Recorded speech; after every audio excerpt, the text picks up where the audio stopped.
Olá, que a luz esteja com vocês hoje e sempre. Sejam muito bem-vindos, bem-vindas, né, a mais um podcast aqui no Consciência Paranormal, que acontece no Instituto Ivan Martins. Lembrando que aqui não tem mestre, somos todos alunos, viajores do tempo e do espaço, convidando você para aprender conosco enquanto aprendemos com você também. Sempre, né, com pessoas maravilhosas, pessoas incríveis. E hoje eu trouxe uma sacerdotisa incrível. Sacerdotisa, entre outras coisas, que eu já vou apresentar ela para vocês. Antes, porém, aquela perguntinha. E aí, já se inscreveram no meu canal, no Instituto Ivan Martins, onde acontece o Consciência Paranormal? Ainda não? Gente, é só apertar ali, ó, dar um cliquezinho, né? Se inscrever, que faz uma diferença imensa nesse nosso plantio de luz. Porque luz é assim, quanto mais você semeia, mais você gera, mais você colhe, mais você distribui, mais você recebe e vamos seguindo, não é? Só sei que nada sei e nesse nada sei convido vocês a mergulharem nesse aprendizado comigo com essa convidada de hoje. Não se esqueçam, hein? Instituto Ivan Martins. Gente, a minha convidada de hoje, ela é jornalista, pesquisadora de cultura afro-brasileira, doutora e mestre em ciência da religião pela PUC São Paulo, pós-doutoranda em antropologia pela USP, dirigente da CESURI, SP São Paulo, né? E do Templo de Umbanda Liberdade Tupinambá, Paraty.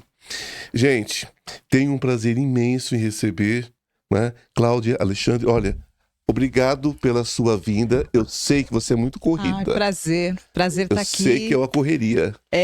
Quero agradecer o convite, Ivan.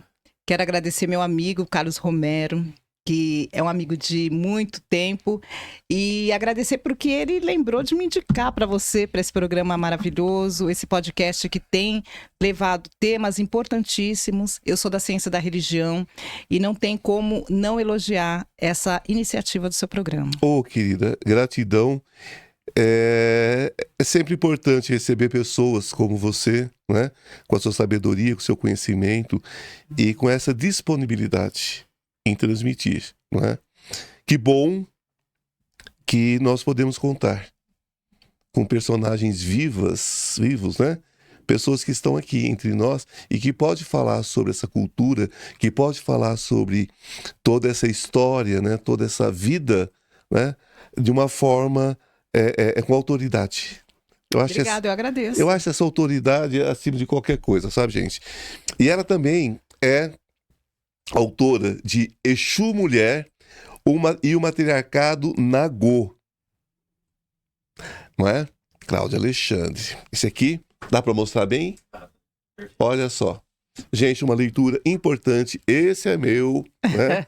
Vou ler com muito carinho, mas eu já tenho um pré-conhecimento sobre o conteúdo. E fala sobre essa questão, gente, da masculinização, demonização e tensões de gênero na formação dos candomblés. É preciso falar que, muitas vezes, aquilo que já sofre preconceito por si, ainda tem nas suas entranhas outros preconceitos, outras camadas.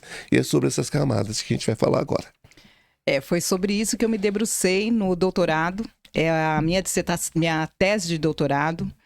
A minha dissertação de mestrado foi sobre a relação das religiões de matrizes africanas com as escolas de samba, porque eu sou jornalista, comentarista há quase 40 anos do Carnaval de São Paulo. E ali eu encontrei um culto de uma escola de samba muito conhecida em São Paulo, que é a Vai Vai, que é uma das escolas mais negras, que mantém uma negritude muito forte desde a sua formação, porque foram famílias negras do bairro do Bexiga, na cidade de São Paulo, que fundaram. E eles têm um culto de devoção a Exu e a Ogum. Então, esse entrelaçamento das expressões culturais com as religiosidades de matrizes africanas sempre me chamou muita atenção. Quando tem um enredo falando de orixá, quando uma escola de samba se aproxima dessas ancestralidades, é muito importante porque a gente tem aí uma história sendo contada e sendo mantida por um grupo. E aí eu encontrei esse Exu, na escola de samba Vai-Vai, né? Ele era sentado naquela esquina, na esquina da Rua São Vicente, com a Lourenço Granato, ali no centro do Bexiga. Aquelas famílias negras da escola de samba cultuavam esse orixá, além de Ogum, e me chamou muita atenção. Levei para a dissertação, e aí essa proximidade com Exu me fez buscar outras camadas, como você disse. E aí eu resolvi levar para o doutorado essa pesquisa, falando sobre, primeiramente, como Exu se transforma num demônio, num diabo cristão, na visão da Igreja Católica, como é que isso aconteceu? E aí eu vou falar dessa demonização. E quando eu começo a fazer a pesquisa para o pré-projeto, eu que sou das tradições do candomblé e da Umbanda, e que cultuo esse feminino de Exu na Umbanda como uma entidade feminina associada a Exu, e que no candomblé encontrei Exu como um orixá, eu fui me perguntar como é que ele se transformou num demônio, num diabo. Como é que isso aconteceu? Porque até hoje ele é um elemento, assim, eu digo, de marketing das religiões de outras denominações, para dizer que nas tradições de matrizes africanas existe um culto ao demônio. E esse demônio é Exu. E não é, né? Aí eu falei, bom, tem aqui, eu vou buscar. Quando eu começo a fazer os levantamentos do pré-projeto, já tendo a perspectiva de que há esse feminino de Exu, mas que o candomblé mais famoso hoje, vamos dizer, aquele que foi mais evidenciado, que é da cultura Nagô, Yorubá Nagô, o candomblé Queto, o Jeje, eles já inseriram no sistema Exu como masculino, né? E aí, quando eu vou fazer os meus levantamentos nos escritos sobre África, sobre cosmovisão africana, sobre o sistema de tradição iorubá, eu encontro que Exu não é apenas masculino. Eu encontro que até hoje, algumas cidades da região que a gente vai chamar de Urubalândia, Togo, Gana, Benin, República dos Camarões, até hoje a gente tem festivais de Exu, cidades inteiras que cultuam Exu, mas não cultuam Exu só com o masculino. Ele é cultuado em pares, sempre, nas suas representações e na função dele no sistema. Exu, de acordo com o mito da criação iorubá, ele é criado por Olodumare, ou Eledumare, né, antes do pai e da mãe. E qual é a função de Exu no mito da criação? Ele é que dá movimento, ele é o dono do movimento da vida, é ele que distribui, porque Olodumare deu a ele um poder que não deu aos outros orixás, é de conter os princípios dinâmicos da vida, o princípio masculino e feminino. E a partir desses princípios, ele poder distribuir a todos os seres viventes o feminino e o masculino equilibradamente, independente da anatomia masculina, anatomia feminina. Mas os dois corpos, os dois seres, têm equilibrados dentro de si o princípio masculino e feminino, controlado por Exu. E o que isso quer dizer? Quer dizer que em África, essa representação ela é popularizada. Então, não existe um festival de Exu, porque nas regiões Iorubá tem festivais para os orixás. E os festivais de Exu, a representação é sempre o bastão sacerdotal masculino e feminino. As esculturas nas casas, nos templos de Exu, têm a figura masculina e feminina. Pois bem, eu encontro essa concepção de Exu, que é dos dois sexos e não apenas masculinizado. E aí eu começo a pensar nas consequências, primeiro para o sistema africano, de ter sido lido e traduzido com um elemento demoníaco, sendo que o demônio não faz parte do sistema de crença e tradições religiosas desses povos. O demônio, o diabo, é uma construção ocidental, euro-ocidental, e nada tem a ver com essas práticas, com as vivências negras. Isso foi colocado naquele sistema. Por quem? Por viajantes, exploradores, aqueles que iam em África, na África Ocidental, porque a África Central já tinha sido invadida, e a gente já tinha nas Américas o tráfico de africanos do grupo Banto, que eles vão falar, né? Congo, Angola, já estavam aqui, que são do primeiro ciclo. E o ciclo Nagô, ele chega por último. Todo um complexo de etnias que cultuavam orixás, voduns, né? Porque a gente vai falar de Yorubá, de Jejes. E é nesse momento que chegam os exploradores dessa região. A maioria europeus, enviados pela coroa, missionários, a maioria católicos, protestantes também foram letrados para observar essas práticas para dominação. Claro. Essas narrativas que vinham escritas era de que aquele povo daquela região, assim como todas as regiões de África exploradas, não tinham alma. Eram bárbaros e cultuavam um elemento, Exu, que era o demônio. Eles tinham encontrado razões para que aqueles povos também fossem batizados pela Igreja Católica e fossem colocados nos navios negreiros como escravos. E aí, além de todo esse apanhado histórico, eu vou olhar a religião. Eu sou da ciência da religião. E o que me interessava eram as práticas religiosas, o que eles escreviam, o que chegou para nós no Ocidente desse comportamento em relação ao sagrado. E as narrativas são absurdas, são inferiorizantes, são deturpadas. É ali que a gente vai ter pela primeira vez o termo feitiço, porque eles chamavam feitiço os objetos, as montanhas, tudo que eles sacralizavam. E o sacerdote daqueles rituais para oferendas era chamado de feiticeiro. E é daí que o Ocidente começa a chamar. Eles cultuam objetos de fetiche e o sacerdote do demônio é o feiticeiro. Então começa a chegar para o Ocidente o nome Exu, relacionado com o diabo, e todas as práticas dos sacerdotes como feitiço. As mulheres, elas participavam de todos os rituais. Como eram as representações encontradas e descritas por esses viajantes? Eles viram que existia uma centralidade para um tal de Exu. Eles chamam de Exu. Exu são montículos de terra com falos proeminentes. São também esculturas com corpo feminino, com a vagina evidenciada. Sim. Mas alguns falavam o Leba, né, que é como é chamado o equivalente de Exu para os Jejes. Leba é dos dois sexos, mas são poucos do sexo feminino e são mais horríveis que o masculino. Vamos nos ater ao masculino. Falo proeminente, recebe dendê, quando eles vão agradecer, eles ficam alisando com dendê aquela forma horrenda, primitiva, sexualizada, promíscua. Então, assim, tudo que foi adjetivo inferiorizante veio em torno das práticas rituais dos negros. Não é um contrassenso, Cláudio, quando a gente vê, por exemplo, no cristianismo, o falo é representado pela serpente. E de uma forma, assim, bem escandalosa, né? Sim. Há momentos que aparece o Adão com uma cobra imensa envolta nele, às vezes envolta na Eva, né?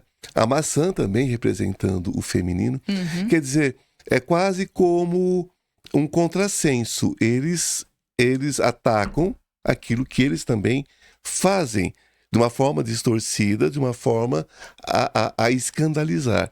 E mais uma coisa, se o negro não tinha alma, qual era a função dela servir ao demônio que o cristão diz que está aqui para destruir a alma do branco? Pois é, mas onde entra esse contrassenso absurdo? essas contradições, elas estão até nos escritos, porque muitos escritos, a gente está falando do século XVI para XVII, chegaram no Ocidente sobre essas práticas. Algumas, um viajante lia o outro e chegava lá e só repetia. Então, assim, a gente não teve ninguém, teve um ou outro inclusive padre, que chegava, olha, eles não cultuam, não é bem um demônio, porque ao cultuar essas imagens, eles agradecem pela vida, eles levam as crianças quando nascem. Então, algumas visões, elas foram encontradas, mas elas foram totalmente suplantadas pela narrativa oficial, pela narrativa hegemônica. Então, aí, o que eu vou dizer? Eu vou dizer que num segundo momento, o que também foi demonizado pela invasão colonial patriarcal foram os grupos liderados por mulheres, os grupos matriarcais. Eles também diziam que aquelas mulheres eram feiticeiras, eram piores que os homens, que elas eram promíscuas, que elas eram mulheres que faziam o mal, e que aquelas sociedades eram sociedades atrasadas. Eles diziam, inclusive, que no período pré-colonial, esses grupos eram liderados por mulheres porque estavam esperando evoluir com o patriarcado.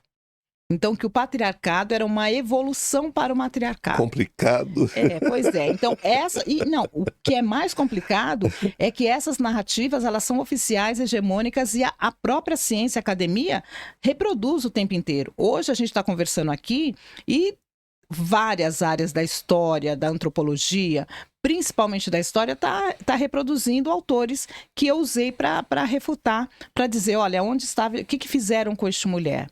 Então, Exu Mulher mostra essa ausência do Exu Mulher no sistema Yorubá Nagô, principalmente, e quando a gente fala Yorubá Nagô, a gente está falando de muitas etnias. A gente está falando de etnias que sequer foram identificadas pelo sistema escravista. Mas uma coisa que é muito comum, tanto no culto dos bantus da África Central, quanto dos jejes, que são que ficam numa região um pouquinho acima dos Yorubás e dos Yorubás, esse elemento, Exu, ele está na crença africana. Então você vai ter Leba, Elebara, Legba e Exu, Elebara, Exu. Né? A gente vai ter esse elemento nesse sistema de crença, que reforça que sem esse elemento não há vida. O que é o falo? O que é essa vagina proeminente? Por que eles faziam essas oferendas? O que eu vou identificar? Essas oferendas, elas tinham a ver com a própria função de Exu, de proteger a fecundidade, a fertilidade, a prosperidade, a sexualidade e a continuidade da vida. É o homem e a mulher sempre. Sem o homem, sem a mulher, ou apenas com um, como é que você garante a continuidade da vida? Isso está na crença, no sistema de crença iorubá. O matriarcado está ali, Exu está ali sendo um elemento central nesse sistema para movimento, comunicação, proteção e vida, e sabedoria também. Só que quando chega aqui no Brasil, e aí a gente vai falar de século XVII, XVIII, começam a surgir, primeiro, as Irmandades Negras. Dentro dessas Irmandades Negras, principalmente no período, no final da escravização, perto do século XVIII, 17, 18, começam a chegar esses negros dessa região iorubá, de culto ao orixá, e que tinha Exu como elemento central. Só que existia uma coisa, Exu já estava demonizado pelo sistema e causou tensão e problemas na formação de um candomblé que tinha a mulher, a mãe de santo, a Yalorixá, como figura central. Figura central. Talvez seja interessante a gente significar esse demônio, falar sobre esse demônio, porque demônio a gente sabe que simplesmente não existe, que simplesmente era uma palavra que significa morte, né? Até onde eu sei. Agora, claro que você tem mais condições do que eu de falar sobre isso, de trazer, né, o significado dessa palavra demônio e como as religiões, vão chamar de religiões brancas, vamos chamar assim, porque daí a gente separa um pouquinho dentro dessa, não que religião tenha cor, mas a religião branca da época, né? Como os brancos... Eurocêntrico. Né? Como esse eurocentrismo trouxe esse demônio, porque usou, na verdade, essa palavra. Me fala um pouco sobre esse demônio que até hoje está infestando as igrejas, infestando muito lugar, e a gente sabe que simplesmente é uma invenção humana que não tem um fundamento, a não ser o fundamento para perseguir, né? Nas antigas civilizações, era muito comum os pesadelos, os sonhos com animais, com figuras que assustavam. E essas figuras, num dado momento, isso estou falando de uma era pagã, Sim. num dado momento, ele entrava nas narrativas, na oralidade, como uma figura assustadora, ameaçadora do sistema. Então, o que se fazia? Principalmente durante a noite, eram vistos, eram ouvidos, eram sonhados. Faziam-se oferendas para que aquilo não se tornasse realidade. Quando a gente vai chegar já mais perto de Grécia, de Roma, de civilizações mais letradas e da igreja com o catolicismo, esse diabo, esse demônio, ele passa a ser um elemento de controle dos corpos, controle da sociedade e do controle para determinar regras de relações sociais. Esse demônio, ele é uma invenção, esse que a gente tem transformado num Exu, porque daí a gente já está falando do século XVI e XVII. Esse demônio, ele só aparece depois da Divina Comédia de Dante. Sim. É essa figura que salta para ser utilizada nas narrativas, nos púlpitos, como sendo, encontramos o demônio, encontramos uma figura que tem o falo, que tem o riso, que é nu, toda aquela, quem puder pode acessar a Divina Comédia, claro, e vai saber dessa figura. É dali que sai toda essa construção desse imaginário, desse demônio, que ele é, na verdade, a representação do mal. Essa dicotomia do bem e do mal, ela estrutura as narrativas, principalmente católicas e protestantes. Quando a igreja estava ali com o segundo poderio no sistema da escravização, ela estava reforçando o encontro do mal para o bem vencer. Em algum momento, a igreja, inclusive, disse que a escravização era o bem. Para salvar o quê? Jesus. E almas perdidas, para colocar almas nos corpos negros. E os corpos negros poderiam apanhar, poderiam ser mutilados. Eles não tinham família, não era necessário família, não havia amor, não havia nada de conhecimento num corpo negro. Portanto, desumanizaram, né? Desumanização. É exatamente sobre isso que a gente fala quando a gente vê descrições absurdas sobre como viviam as comunidades negras em relação a essas práticas sagradas. É tudo de mal e de vazio estava ali em África. Isso também justificou todo um sistema longo que foi a escravização negra no Brasil. Foram 300 anos. É muita coisa. Último país das Américas a libertar seus escravizados foi o Brasil, num sistema que dependia do negro, totalmente da escravização. A economia do Brasil, em 1888, não funcionava sem a presença do elemento negro. E as mulheres, que é o que eu estudo, lavavam, passavam, amamentavam, tinham filhos com seus senhores, cuidavam dos bens espirituais das famílias, elas cuidavam da alimentação, elas criavam os filhos, havia uma dependência do elemento negro e dessa mulher que foi demonizada pelo sistema. Aí a gente chega na formação dos candomblés. Como é que os candomblés conseguem se formar colocando a mulher como a Ialorixá, as primeiras líderes dos candomblés iorubás nagôs, que é o que eu estudo, foram mulheres e africanas.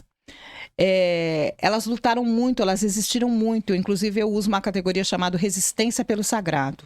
Elas resistiram para que hoje nós pudéssemos dizer que somos candomblecistas. Mas o candomblé nasce de um útero ancestral de uma mulher.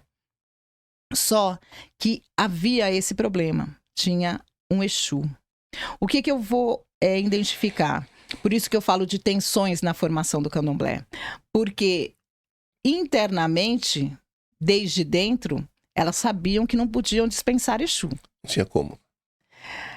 Só que para fora, para a igreja, para os padres que faziam investir aquelas visitas surpresas nos candomblés, para a igreja que mandava para a Inquisição, as mulheres que faziam suas práticas, elas tinham que ter estratégias para manter o candomblé, para manter um Exu, cultuar esse Exu, e para dizer que ali não era o lugar do mal. O que eu vou identificar é que a primeira coisa, não falamos da Exu mulher. Houve um silenciamento sobre a parte feminina de Exu, porque Exu já estava construído com o seu grande falo e como um elemento masculinizado. Era permitido o falo de Exu porque ainda era o poder do patriarcado. Porque era masculinizado. Agora, se você fala do órgão feminino, da feminização, aí... Foi totalmente rejeitado falar, narrar e dizer que tinham vaginas expostas, porque você pode imaginar que da mesma forma que tinham os falos gigantes que assustavam, tinham as vaginas também. Sim. O feminino e o masculino nunca se separou no pensamento de Exu. Elas acabaram silenciando, embora aos poucos eu tenha recebido ligações, olha, aqui a gente cultuava Exu, mulher, e elas tinham esse culto secreto, silenciado. E ao olhar esse elemento fálico, que foi transformado num elemento fálico, que era Exu, elas diziam que Exu precisava ficar na porta, despachada. Ah, Exu causa problema. Não, a gente tem ele aqui, mas na hora da nossa sessão, do nosso xirê, ele não está aqui. Ele foi alimentado, ele está fora. Uma grande mentira. Elas sabiam que Exu estava ali, mas para a elite, para a sociedade, para o sistema e para a igreja, Exu era algo rejeitado por elas também. Era uma forma de cristianizar os terreiros. Exatamente. Aí o que a minha pesquisa ela encontra? Ela encontra essa relação tensa das mulheres que tinham que manter Exu, mas tinham que dizer que Exu era um elemento do mal. Encontra também que Exu sempre teve filhos. Só não teve iniciados para ele naquele momento. E quando a caída do búzio, porque é o búzio que diz quem é o Exu, quem é o orixá para ser iniciado, quando o búzio dava que era Exu, elas trocavam o orixá. Geralmente Ogum, que é o segundo a ser saudado na ritual. Inclusive, o mito diz que eles são irmãos. Sim. Né? Então, muitas vezes, um filho de Exu tinha a sua cabeça, que a gente diz, trocada para Ogum ou para Iemanjá, como teve casos, como foi a mãe Beata de Iemanjá, que era uma mulher de Exu e que foi iniciada para Iemanjá. Inicia para mãe, não tem erro, né? Pois é. E tem isso também, porque Iemanjá no mito, ela é a mãe de Exu. Exato. E Ogum e Oxóssi são os irmãos de Exu. Então, essas trocas, esses acordos eram feitos dentro dos quartos de santo para não revelar que aquele filho era de Exu. E tem uma outra coisa, naquele período, qualquer sacerdote que se atrevesse a iniciar o Exu na cabeça de um filho, ele era desmoralizado, ele era desqualificado. Então, poucos sacerdotes, como o pai Siriaco, por exemplo, do Tumba Junsara, que é um candomblé de Angola, se atreveu a expor que ele tinha iniciado um filho. Inclusive, a primeira filha de Exu, que dizem a primeira iniciada para Exu na história dos candomblés Yorubá Nagô, é uma mulher chamada Sofia de Mavambo, que foi iniciada por volta de 30, dentro do Tumba Jussara. Olha só. E que sofreu muita estigmatização. E dizem que Dona Sofia de Mavambo, ela era uma grande sacerdotisa de Exu. Ela tinha uma coleção de Exus que ela cultuava. Um deles chamava Exu Vira, que era uma Exu mulher. E quem descreve bem a relação com ele é o próprio Pierre Verger, que acompanhou, que fez a fotografia dela. Quem quiser conhecer a fotografia de Dona Sofia de Mavambo ou Sofia de Exu, está no livro Orixás. Ele publica ela paramentada com as roupas de Exu, e depois o Caribé, que faz todos os desenhos sobre orixás, que visita os terreiros e que era do Pó-Fonjá, ele também desenha a mãe Sofia de Exu.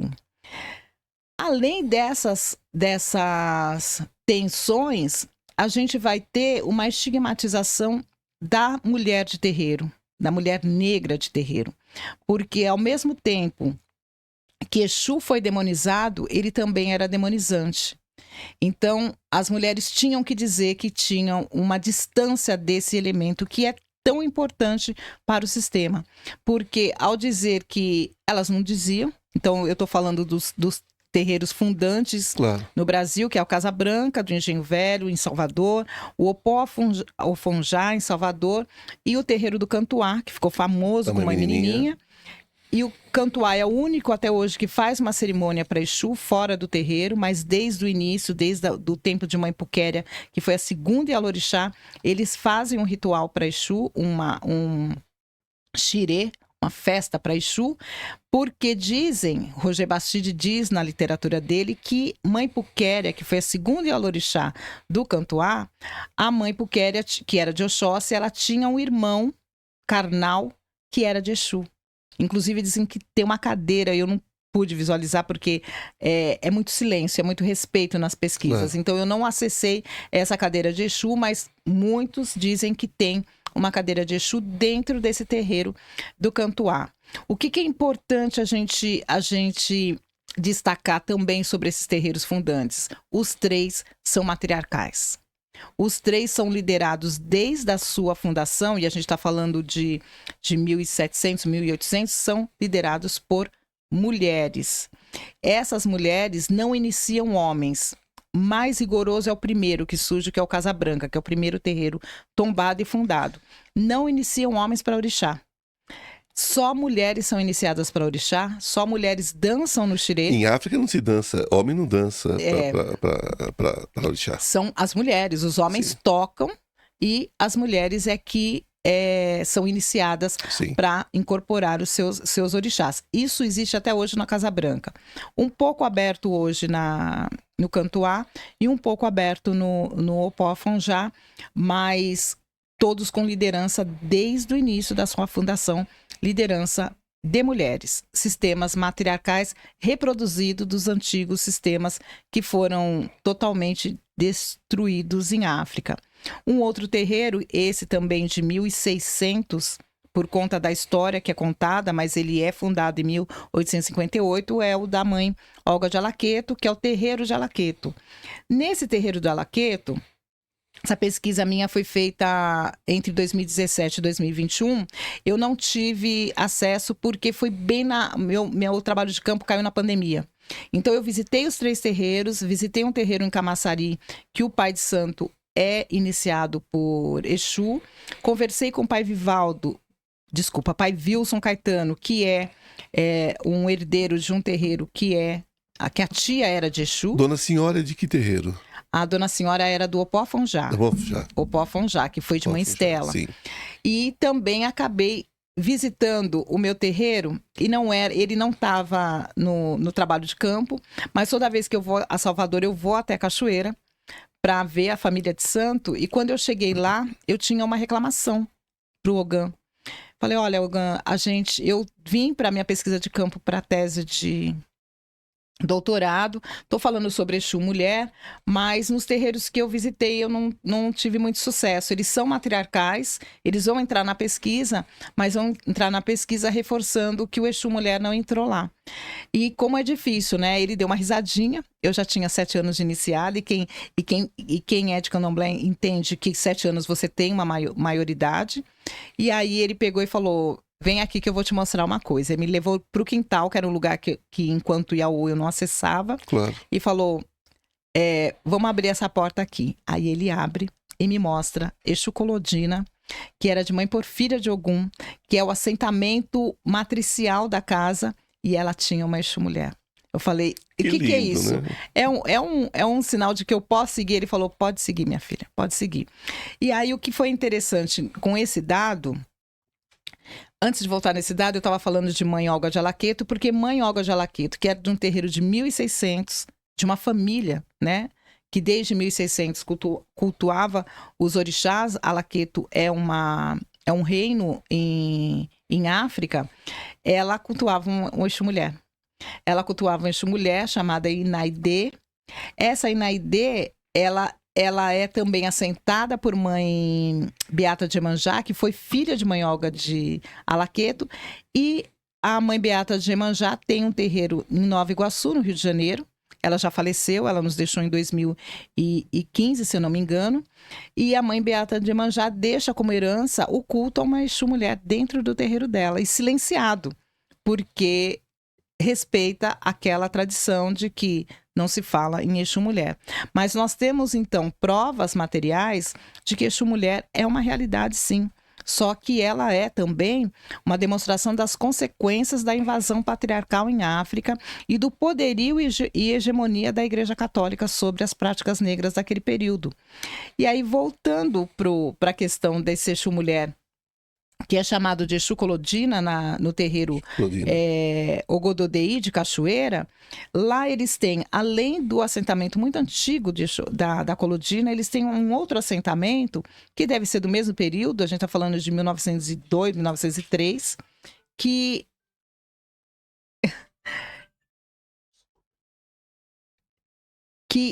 é um Exu feminino, é um Exu mulher, e eles não sabem como era cultuado. Reconhecem o da mãe Porfíria de Ogum, mas eles têm ali, não sabem, só sabem que vem da casa dela. Desse período era entre 1901 e 1910, mas tem lá ali uma figura bem antiga também de Exu feminino, comprovando que esse complexo Nagô tinha sim um culto secreto, oculto, para esse feminino de Exu. E é tão interessante que quando eu chego para fechar minha pesquisa, o livro tem 464 páginas, e aí eu conto para o meu orientador.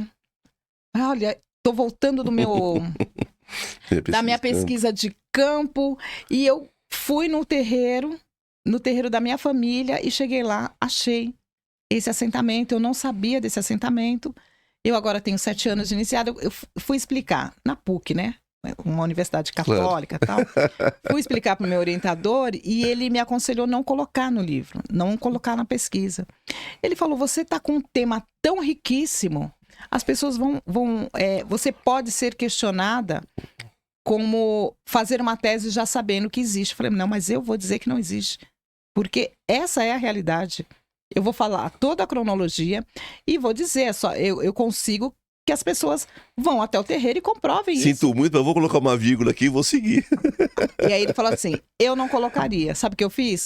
Coloquei. Claro. Falei, gente, isso é um achado da pesquisa. Isso é um achado da pesquisa, e na dimensão espiritual é Exu se movimentando, né? Eu não tenho nenhuma dúvida, Ivan, que é Exu movimentando essa emancipação do que é Exu mulher, entendeu? Eu acho extremamente interessante, importante a sua pesquisa, em primeiro lugar. Eu sou um buscador, né? Seria o trabalho de um babalaô, um pesquisador, aquele que busca, né? O que não se sabe, né? As dúvidas do terreiro. Que dá respostas, né? Então eu sempre busquei muito. E uma das coisas que às vezes eu bato de frente e falo, gente, olha, a mulher começou isso tudo.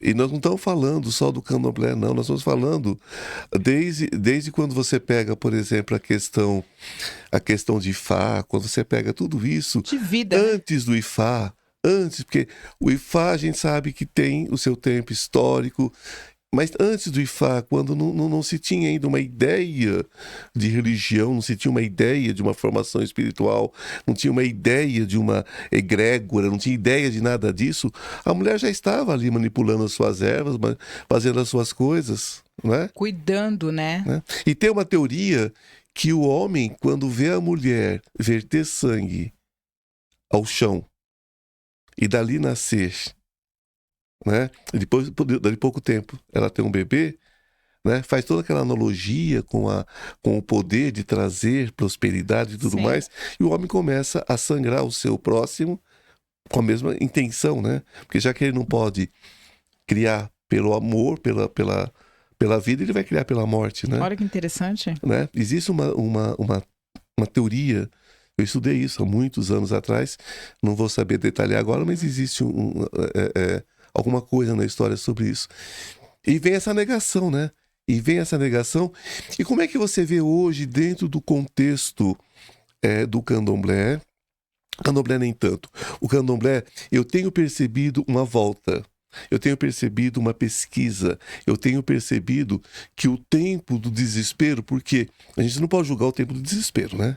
Muitos pais e mães de terreiro fizeram dessa forma porque era o permitido. Sobrevivência. Sim. Como que uma mulher preta, dentro de um patriarcado branco, escroto, como é que ela podia ser uma liderança? Se ela era objetificada, se era sexualizada, Tudo. inferiorizada.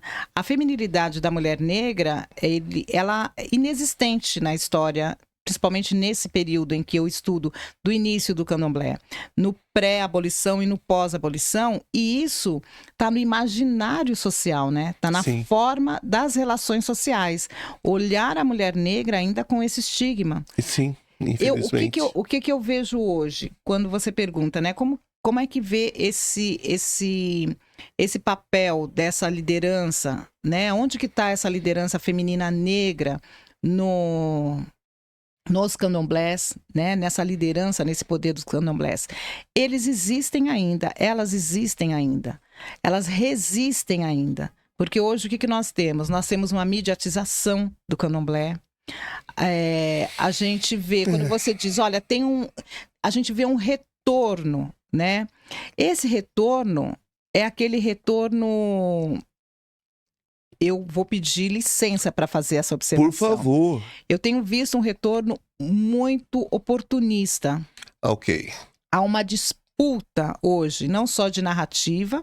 É lógico que a gente vai dizer, olha, a partir da globalização, o debate ficou aberto por um instrumento que é a rede mundial de computadores. Claro. Inevitável, você não alcança, porque ela vai muito longe, né?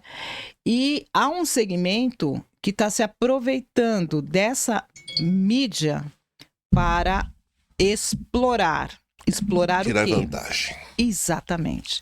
Então, esse retorno, ele é saudável no sentido da gente colocar uma narrativa contra-hegemônica, né? Sim. Existe valor na cultura negra, porque as narrativas oficiais diziam que não existiam valores, né? Não existe conhecimento em África, né? Os povos africanos, eles podem ser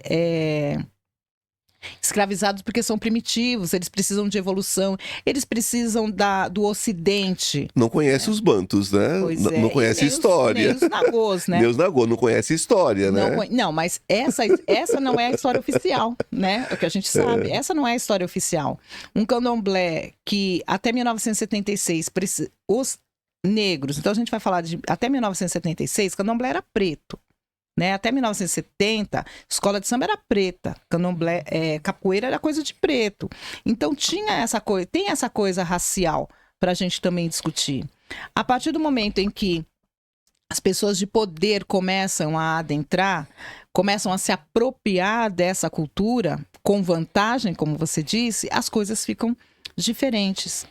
Há o afastamento das mulheres desse protagonismo. Então, as mulheres e pretas, elas são realmente afastadas desse protagonismo. A gente vê uma liderança mais masculina nesses terreiros. A gente vê a discussão sobre identidade de gênero, sobre orientação sexual. A gente vê muitas discussões mais abertas, mas a gente vê também que há uma apropriação dessa cultura preta. Né? Há uma apropriação das raízes. E eu não estou dizendo de corpos brancos em terreiros, de pessoas brancas professando essa fé. Eu estou dizendo de pessoas que apagam uma resistência. O legado, né? Como a gente está conversando hoje. Sim. Olha só quanta coisa e quantos valores foram suprimidos desse povo negro. E hoje a gente vê uma rede social onde realmente parece europeia, né? As raízes do candomblé. Há invenções, e existem escolas da Umbanda, a gente está falando do candomblé, eu também sou uma dirigente de Umbanda, existem escolas de Umbanda que criaram orixás, e criaram outras formas que não fossem negras de cultuar as tradições da Umbanda, sendo que são raízes negras. A gente escuta cada coisa que parece duas, né? A gente fica, oi.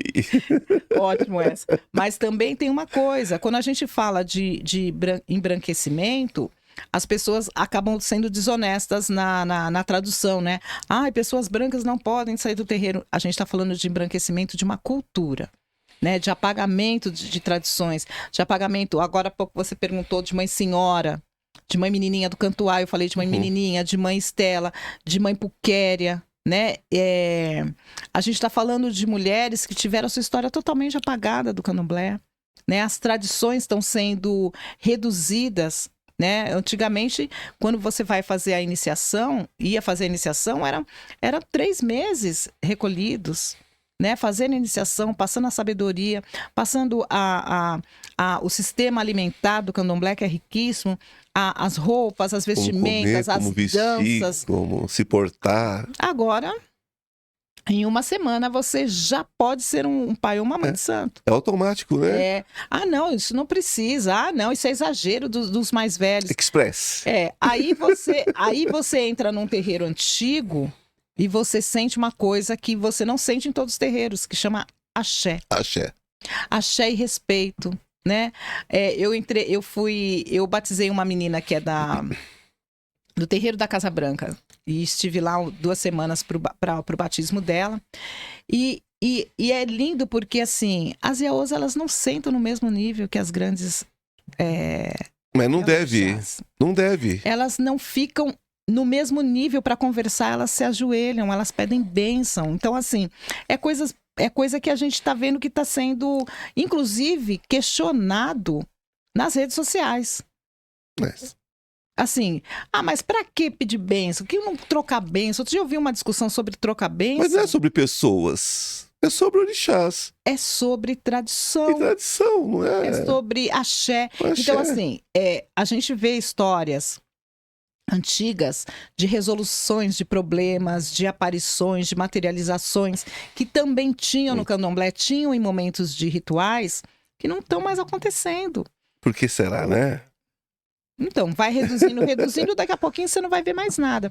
É só dança, muita comida, muitos buffets entrando, Antigamente tinha uma coisa chamada comida de axé.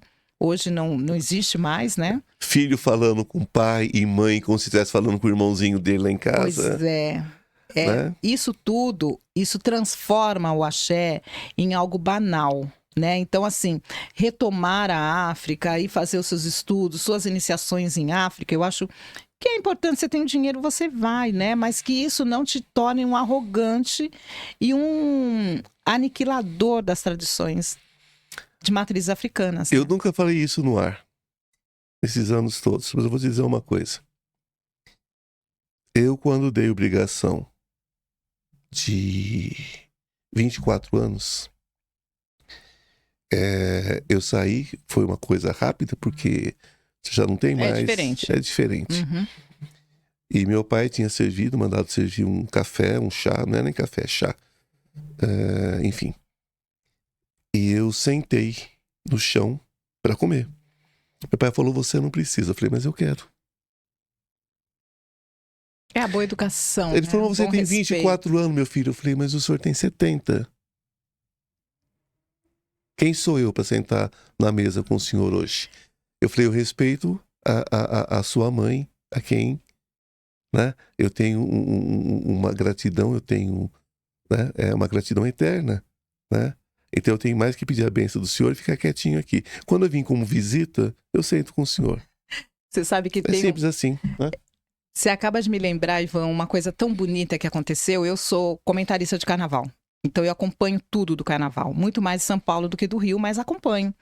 Rio de Janeiro também, porque é de lá que surgem as escolas de samba.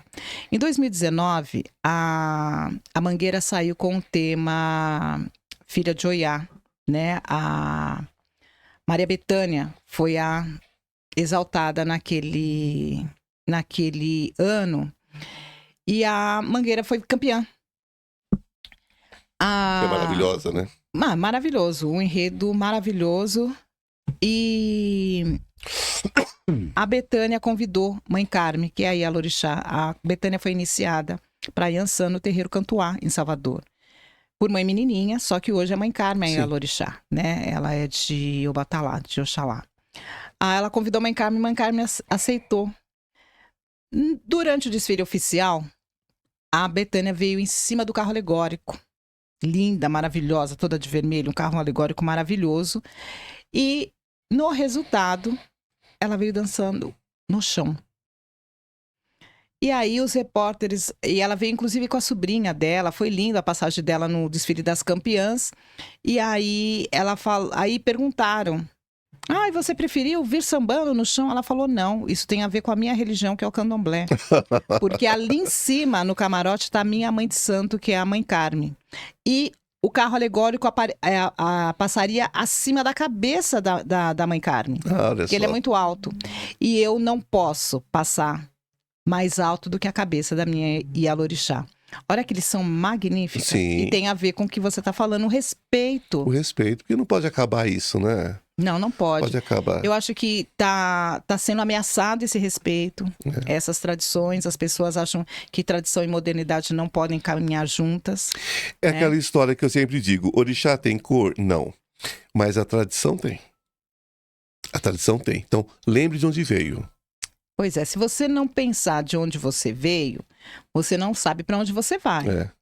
E se você não puder voltar para suas raízes, para se fortalecer, porque o mundo tá muito difícil de ser enfrentado, né? Eu sempre digo, a gente tem muitos estímulos negativos, a gente tem a falta de respeito e o discurso de ódio permitido nas relações sociais nos últimos anos, tem deixado as nossas relações pessoais muito difíceis, muito em crise. Então, assim, existem alguns valores que precisam ser cuidados com delicadeza.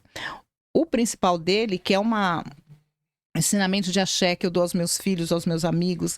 A minha filha, eu tenho uma filha, chama Rubiá, tem 25 anos Rubiá. também. Rubiá, é uma filha de Nanã. De Nanã? De Nanã. Olha. A minha casa é uma casa do orixá Obaluayê, né? Que era o orixá do meu pai. Orixá do meu pai. E eu fui iniciada também para Oxum com o Obaluayê. Eu nasci no dia 16 de agosto, numa segunda-feira. Então, esse afeto que eu tenho a Exu e a Obaluayê, e estar sempre perto das pessoas com afeto e com cuidado, para dizer, que é o que eu estava falando, que assim, o respeito sempre em primeiro lugar. Respeite. É base, né? Respeite as diferenças, respeite as pessoas, respeite o homem, respeite a mulher, respeite a criança, respeite o idoso. Então, assim, o respeito ele tem que estar permeando as nossas relações. Ouça, deixe o outro falar e assim você terá o direito de falar também. Perceba o outro nas suas diferenças, porque o outro é sempre o seu desafio. Eu sempre digo no terreiro, nós estamos aqui para ser desafiados por pessoas. A relação humana, ela é complicada, porque nós queremos estar sempre em primeiro lugar. E nós sempre cobramos, mas a gente não se avalia, não se autoavalia. A gente não se avalia para poder fazer a relação com o outro. Então fica mais fácil de apontar o dedo. É por causa dele que eu não fiz, é por causa de pessoas. Você nunca se avalia. Então, para se relacionar bem com as pessoas, o melhor é você estar cuidando de você e bem com você. As pessoas estão sem filtro, né? Total.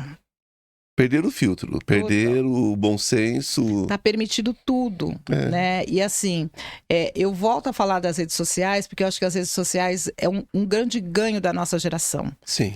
Mas ela precisa também ser olhada com cuidado, ser usada com respeito. Né? Porque a cada dia que você entra na rede social, você vê absurdos. Como as pessoas elas se escondem atrás de um celular, de um computador. Né? Como as pessoas mostram suas sombras, né? Com mais facilidade. Né? Então, assim, as pessoas fazem páginas fakes para atacar as outras. Né? A covardia também ela está sendo exaltada nesse momento. Né? Muito. E então eu acho que hoje a relação com as pessoas ela tem que estar baseada no respeito. E assim, respeito no direito do outro ser. De existir, né? Mas é por isso, minha querida, que eu digo aqui, eu convido as pessoas a fazerem parte do meu canal, mas vem para a seriedade. vem pra gente falar com pessoas incríveis, pra gente trocar igual nós estamos trocando aqui, o que é muito bom, o que é muito saudável, né? Agora, para discurso de ódio, não venha porque não vai ter aqui, né? Se fizer algum comentário de ódio nas minhas redes sociais, a ordem é claríssima. Eu falo pra equipe, corta. Sabe, é isso que eu ia tira. dizer. Eu não tenho nenhum problema. Dizem que Tira. não é etiqueta da rede social você bloquear ou você excluir. Não. Ódio não. A rede social é minha. É. Eu não alimento ódio, não vou na rede social de ninguém. Se entrar, falar mal de alguma coisa de forma pejorativa, eu não tô falando crítica. Não, crítica é tudo bem, né? Agora, me xingar, ser irônico e tentar desconstruir sem dialogar, Não. você não estava aqui. Então você não vai estar mais. Porque são pessoas que a pessoa tem que vir para somar, né? Para somar. E quando a gente soma, a gente divide bênçãos. É uma coisa linda. Pois é, Todo a mundo gente fala de axé, né? Fala de axé, fala de amor, fala de, sabe? Eu vivo questionando isso, minha querida. A pessoa se diz espiritualista, mas vive com o dedinho apontando pro outro, maltratando, desfazendo, colocando o outro como inferior. Sinto muito. Você tá no lugar errado. E não se ama, né? Não se ama. Você fica com pessoas que Espiritualidade não é amam. isso. Não, as pessoas não se amam. Acho que pra mim não dá pra ficar na Não. minha rede social, Não. na minha rede de amigos. Não dá. Não, eu quero o axé mesmo, eu quero coisa pra cima. Porque, Cláudia, espiritualidade não é isso que essas pessoas estão buscando. Elas estão buscando espiritualidade como entretenimento, que não é Fantasias. como fantasia, né? Você colocou uma coisa importantíssima, que eu discutia isso com o Rafael ontem. Não foi, Rafael? Eles ficam inventando agora personagens. Daqui a pouco olha, desculpa. Daqui a pouco vou incorporar a Branca de Neve. Tá bem perto. Eu acho que se a gente Sabe? procurar, a gente vai achar. Vou incorporar a Branca de Neve. Não dá, gente. Não dá. Tá difícil. Não dá. Tá difícil. Não dá. Vamos ter seriedade. Você sabe que, assim, eu acho que vale também a gente falar sobre o que estão fazendo com a entidade Pombagira. Opa, esse daí é o nosso próximo assunto. A gente vai precisar falar porque Pombagira não é cantar, beber a noite inteira e só dançar. Não. Eles estão transformando a Pombagira em algo que tá difícil de você definir. Ela perdeu a importância que ela tem no sistema religioso. Mas ainda não é aquela situação. É permitido que a pombagira venha, né? Que não é pomba, porque ela não voa, não é pomba, não é bonga. Mas enfim. Pombagira. Enfim. Mas vamos lá. Eu sei que tem que usar o termo para as pessoas entenderem. Sim, mas vamos aprendendo certo. Bonga. Primeiro isso. Então não tem que girar tanto não, porque ela não tá bêbada. Exatamente. Né? É isso também. Aí o que acontece? Não, eu perco a paciência às vezes. Mas o que É bom ser direto, porque para as pessoas entenderem, Mas para né? ser direto, aí o que acontece? Para ser permitido que ela venha, já que ela é o feminino do capeta na cabeça das pessoas. Pois é. Então ela tem que vir como uma mulher, uma prostituta, sem menor classe, ruim, assassina, picareta, tem que vir com facada, com tudo. Não é isso. Infiel. Né? Sabe? Então, vamos colocar parâmetros. O que é a orixá? O que é o orixá feminino, né, da Pombagira? Você também tem o seu lado da Umbanda, então tem os catiços, né? Temos. Tem os catiços, as catiças e tal. Então vamos falar a diferença do que é orixá, do que é catiço. E vamos parar com essa história que toda Pombagira era prostituta na vida passada. Não tem nada contra as prostitutas, tá? Conheço pessoas incríveis que têm como profissão no sentido estigmatizando, exatamente. Não é o estigma da prostituta, tá? Exatamente. Quem sou eu? Não estou julgando aqui nada, tá? Sim. Nem minhas irmãzinhas que têm essa vida também, tá tudo certo, tá? Irmãs no espírito, na alma, somos todos uma nação só, um povo só, não importa a vida que cada um tenha. Sim. Mas vamos exatamente. Lá. Olha, eu vou fazer uma definição bem professoral. Isso, né? Por favor, tem que ser. Porque nós temos aqui... Para instruir, né? Quando eu falo de Exu mulher, eu estou falando do Exu orixá. Eu estou falando desse princípio feminino que não se separa do masculino. Então, assim, não tem a separação. Falou de Exu mulher, ela não está sozinha. O livro chama Exu mulher como forma de chamar atenção mesmo, né? Não se fala dela, né? É esse feminino, é essa mulher, né? É a representação desse princípio feminino. É uma orixá que nasce em África, desse sistema africano, e que não foi assimilada no primeiro momento na formação dos candomblés. Não existe ritualizar para Exu Mulher. E mesmo que a Exu Mulher fosse ritualizada, e eu acho que assim acontece nos terreiros que tem Exu Mulher, ela está sendo ritualizada junto com o Exu masculino. Então não há separação. Então quando fala de Exu Uma tomada Mulher, com o pugli. Exatamente. Pronto. Se a gente está falando de Exu Mulher, a gente está falando que ela não está sozinha. Ela é complementar. Ela é inseparável do princípio masculino. Porque somos, embora a tradição judaico-cristã não fale, nós somos constituídos pelo masculino e pelo feminino. E o sistema negro-africano, Yorubá, ele preconiza isso. Não existe um ser vivente que não tenha sua parcela masculina e feminina. E Exu está aí para dar movimento. Independente da anatomia. Tem uma socióloga chamada Oyeronke Oyumi, que escreveu um livro chamado A Invenção da Mulher, que vai discutir, ela está até dialogando comigo, eu estou dialogando com ela no livro, porque ela vai falar que em África não existe a questão de gênero, hierarquia de gênero. Homem e mulher têm funções, inclusive, semelhantes, se não iguais, dentro do sistema africano, né? Que Iao é a esposa, mas não a esposa submissa do esposo, porque as mulheres que casavam tinham poderes e tinham funções de poder também. Então, é nessa concepção a Exu Mulher, a Exu Orixá é o Orixá Exu, né? Então, a gente não separa. Quando a gente vai falar de Bongogira, ou de Pombogira, ou de Bombogira, porque a gente tá falando de um termo que é da herança banto, a gente está falando de uma elaboração nas tradições afro-brasileiras.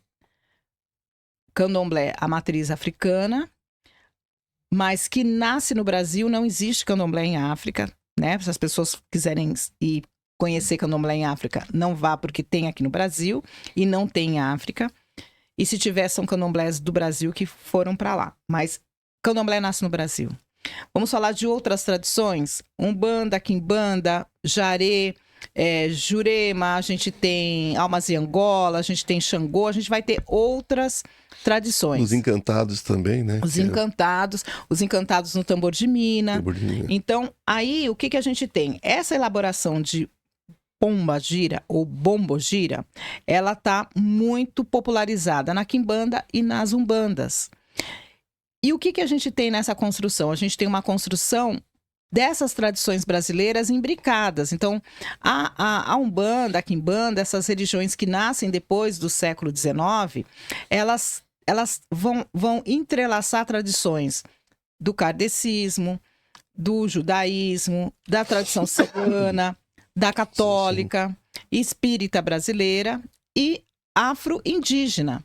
Então, os terreiros de Umbanda, os terreiros de Quimbanda e outros que não são esse candomblé dessa matriz africana, ele tem um apanhado, vamos dizer assim, uma junção de tradições.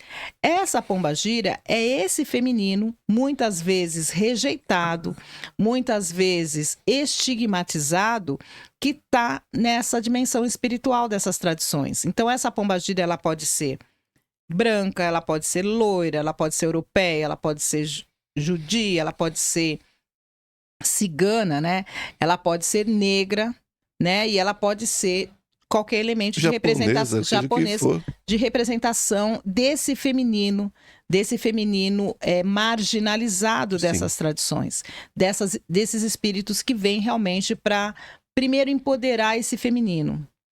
Porque ela está numa construção, a pombagira, numa construção, se você for ver, também patriarcal. Sim. Porque em algum momento o Exu é o masculino, ela é a feminina, ela cuida das causas das mulheres e ele cuida do que ele tem que cuidar. Mas quando vai falar de mulher, vai falar com a pombagira. Essas coisas de mulher, vai falar com a pombagira. Então, de certa medida, a gente tem esse olhar para a construção da pombagira também patriarcal, com divisão de funções na organização de feminino, masculino, de homem e de mulher. Positivo e negativo, né? Exatamente. Quando a Exu Mulher, não, Exu Mulher é essa construção desse sistema Yorubá Nagô e é o orixá da forma em que ele é tratado com as iniciações, com as oferendas, com as obrigações, como dizem nos terreiros, e a pombagira ou bombogira ou bombogira, ela está nesses terreiros. Ela dá consulta, ela recebe presentes, ela recebe enfeites, ela traz essa feminilidade de inverter, né, o imaginário social em relação ao que é o feminino, que é o corpo. Ela empodera mulheres no terreiro, né?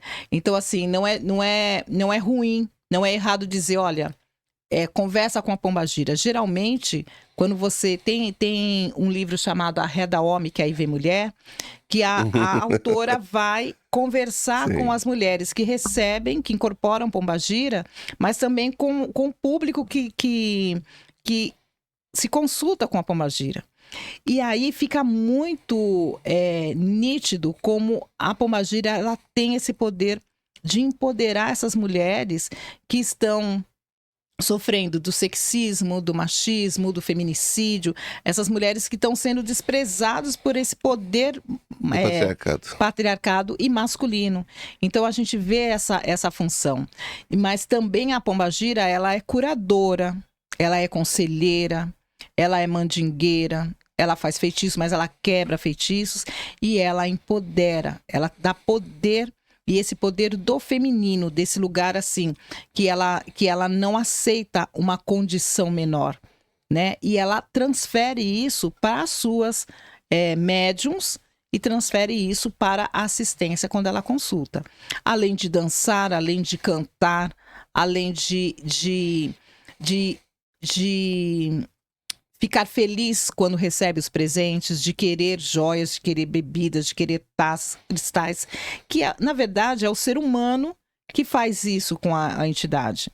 Isso não quer dizer que uma entidade pombagira ela precise de tudo isso para exercer a sua função espiritual, de espírito, né, dentro de um terreiro.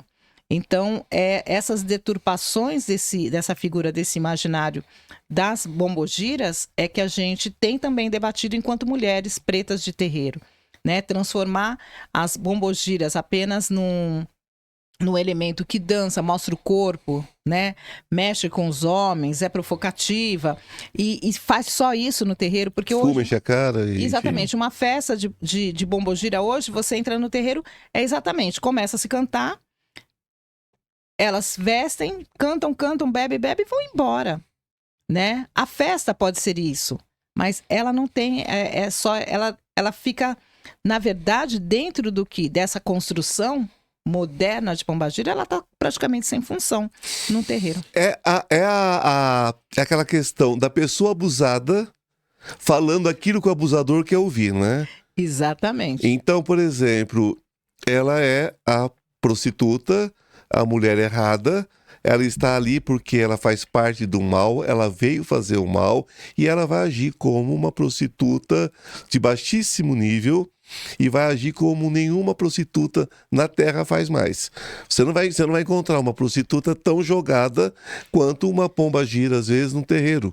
E é esse o problema, porque o que acontece quando a gente vai para os discursos do neopentecostalismo, do protestante, das igrejas evangélicas, sem generalizar, porque a gente sabe que tem igrejas que não fazem isso, eles usam esse elemento Exu e pombagira como se fosse moeda realmente... de troca. Exatamente. Eles usam uma construção, né, de um imaginário para que reforce que há um culto ao demônio que precisa ser combatido e que aquela igreja vai proteger e vai salvar. Então, muitas vezes, aquelas encenações de que é uma pombagira, tem sempre o mesmo nome, é o Exu que está aqui, que Exu que é você, também tem sempre o mesmo nome, como se ele não tivesse outro lugar para ir melhor. E nada mais para fazer, né? Nada mais para fazer. Terrível. Mas existe até uma literatura que diz que as pombagiras, elas causavam infertilidade nas mulheres, que a pombagira tem. E é assinado por um grande... E assinado por um grande líder da Igreja Universal. Sempre, né? O grande líder da Igreja Universal.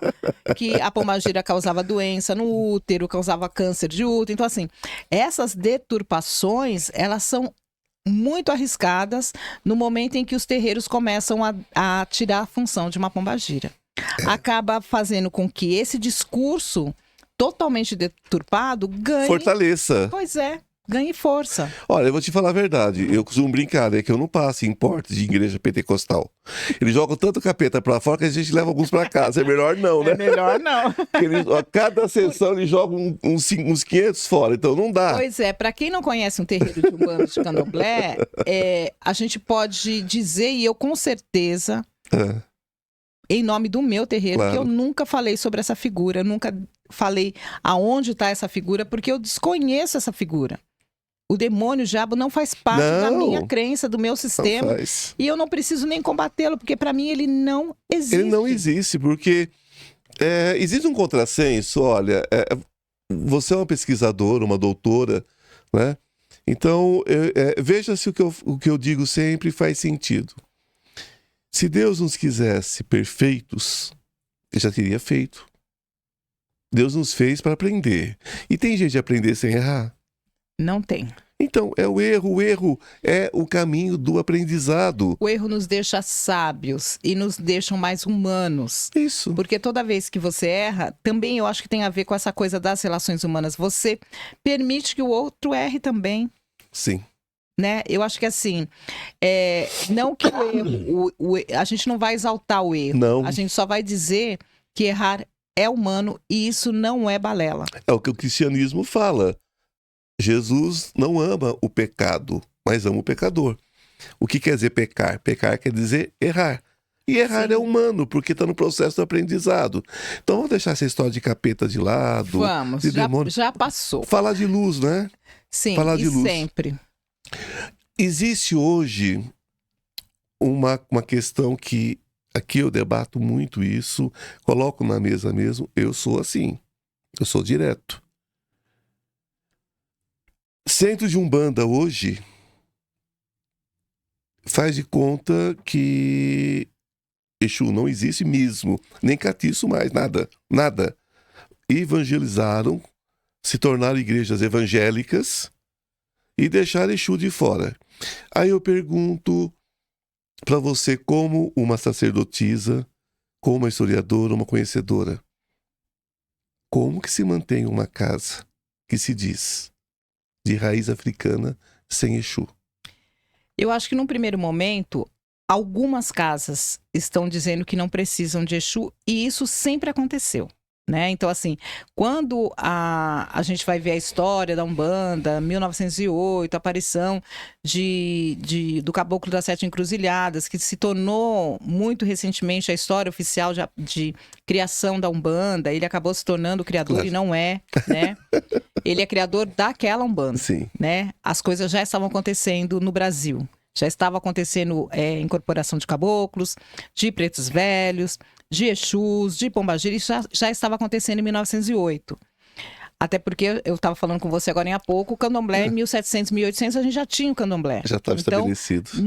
A gente não estava esperando, ou a espiritualidade não estava esperando 1908 chegar, né, para o caboclo chegar. Então, já começa assim. Essa história do Caboclo das Sete Encruzilhadas, ele é particular daquele grupo. E um grupo que teve hegemonia, um grupo que teve o poder a ponto de legitimar o nome Umbanda no Brasil. Sim.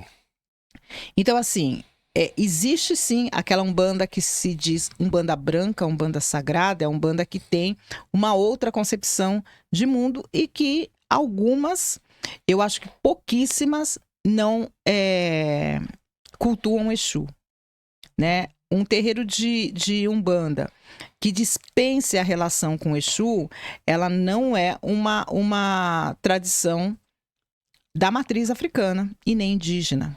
Né? Os indígenas têm outros protetores, outros mensageiros, outros guardiões. Mas a figura do guardião ela é necessária para um sistema fluir na dinâmica da espiritualidade. Então, quem diz, meu terreiro, eu sou de Umbanda, meu terreiro não tem Exu, eu acho que ela está dando nome a uma coisa que não é Umbanda. E isso está muito possível, porque está acontecendo de outras coisas colocarem nome de Umbanda nos seus rituais. Eu tenho não vou chamar de dom, porque eu não gosto de falar dom. Eu tenho uma paranormalidade, porque tudo aquilo que você você sente, que você vê que não é normal, você tá na paranormalidade. Uhum. E eu vejo, eu enxergo. E uma vez eu estava dentro de um terreiro de Umbanda, de uma pessoa muito querida, Umbanda pura, raiz. E a madrinha, ela tava com o manacá, tal, papapá, na mão direita, tocando direita, de repente ela toca, joga pra esquerda, começa a cair aquele tanto de médium incorporado na esquerda. Só que as entidades que estavam incorporadas na direita eram as mesmas que vieram na esquerda. Quer dizer, o mesmo caboclo que estava lá veio com o Exu. O preto velho que estava lá veio com o Exu.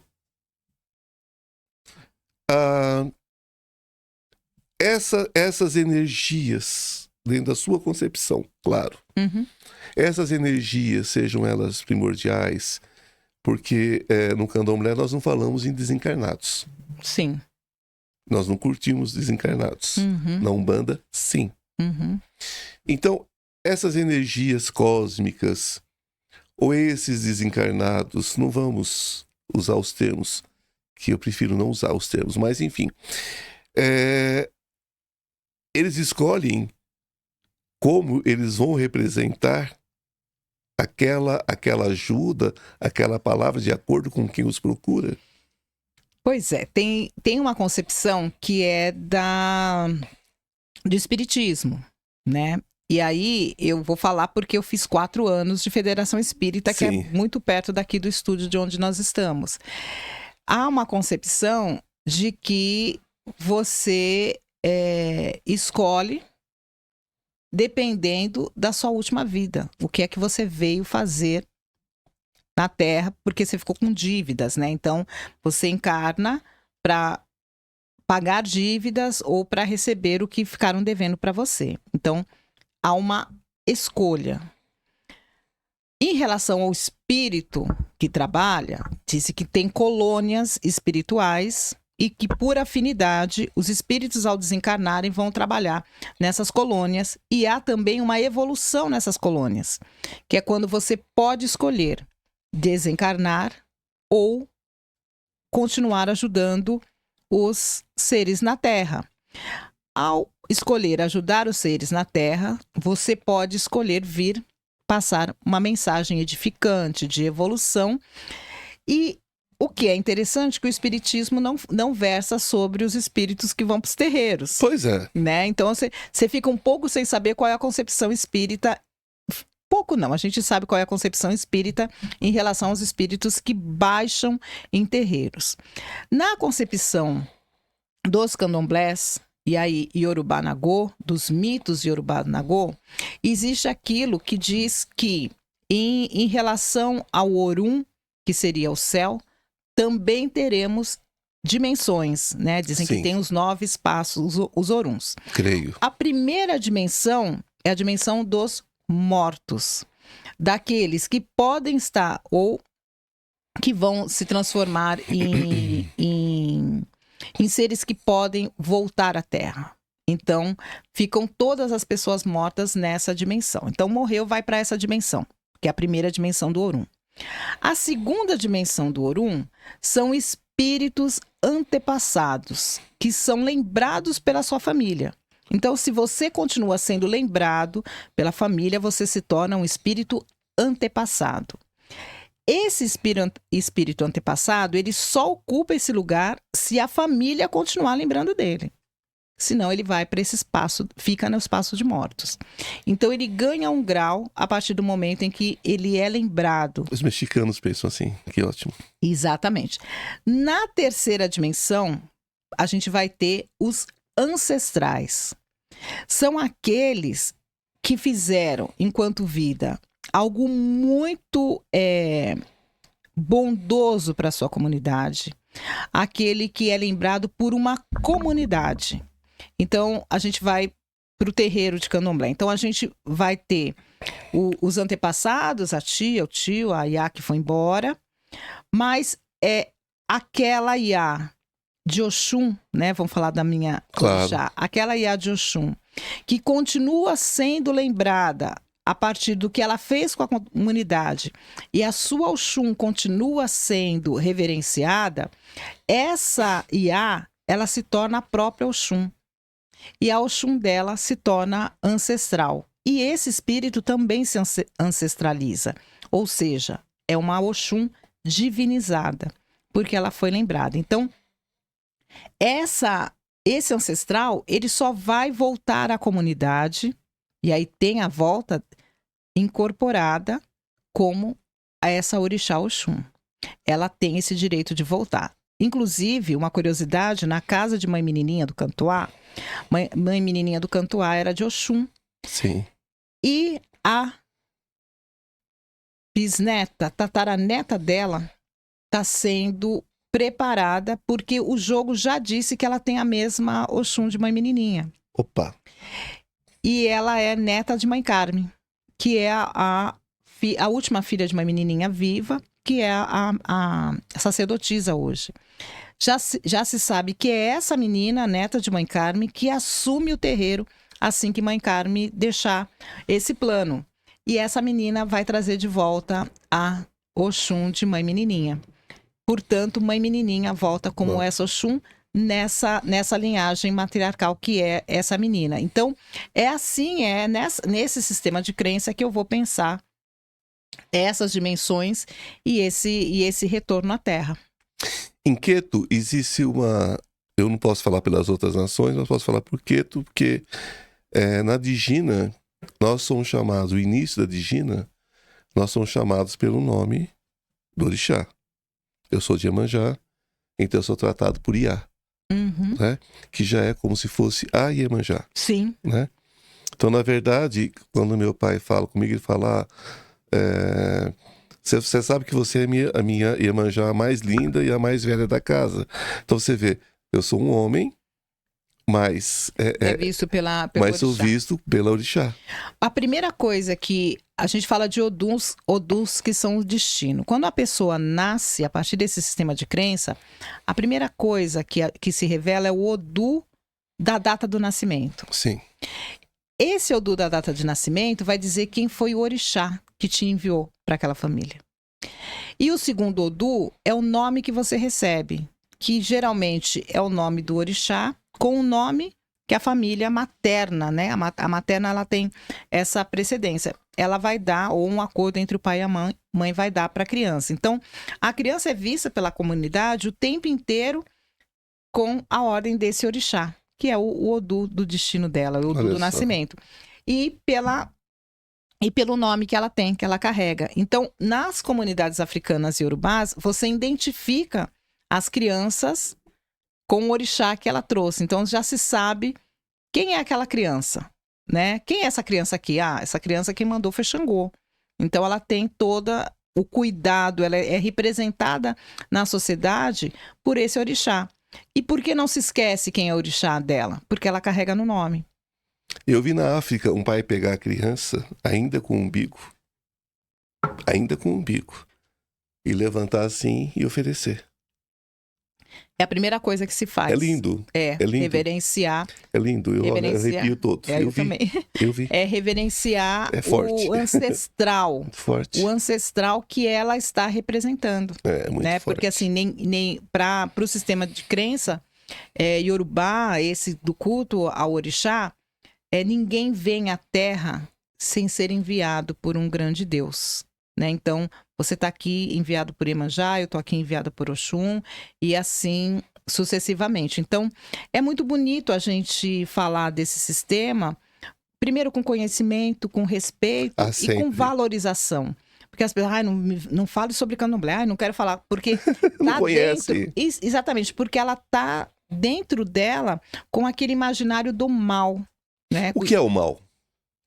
Então, não conheço. Na verdade, esse mal construído pelo Ocidente é também uma estratégia de controle, né? De dizer, não faça isso que é do mal. Isso é do mal, isso é do mal, isso é do mal, isso é do mal. E na verdade, o que é o mal? Essa pergunta sua é maravilhosa. Eu, por exemplo, eu não vivo a experiência de vida a partir do é mal, é pecado. Eu quero sempre ter conhecimento sobre as coisas. Porque mesmo a gente falando, olha, tem terreiros que fazem assim. Mas assim, eu sempre digo para os filhos, né? Não faça crítica no sentido de falar, tá errado. Porque às vezes tem um grupo de pessoas num nível de conhecimento Que vão passar por isso. que vão precisar estar naquele lugar, né? E em algum momento alguém vai despertar e vai falar, aqui não é meu lugar. Alguns vão ficar até o final, achando que estão fazendo certo. Agora, quando a gente fala provocar o mal para o outro, né? Aí esse mal, ele existe. Né? O mal como aquela coisa assustadora, aquela coisa que que te põe em pecado, isso daí e que fica te privando e te proibindo, esse mal eu não acredito. Por isso que eu acho que são pessoas que podem te fazer mal. Eu aprendi com o meu pai o seguinte, meu pai sempre está entre nós, né? Ele diz assim, olha, não deseje que ninguém sofra. Nem dor emocional, nem dor física. Nunca deseje que ninguém passe fome, passe sede. Nunca. Isso a gente nem pensa.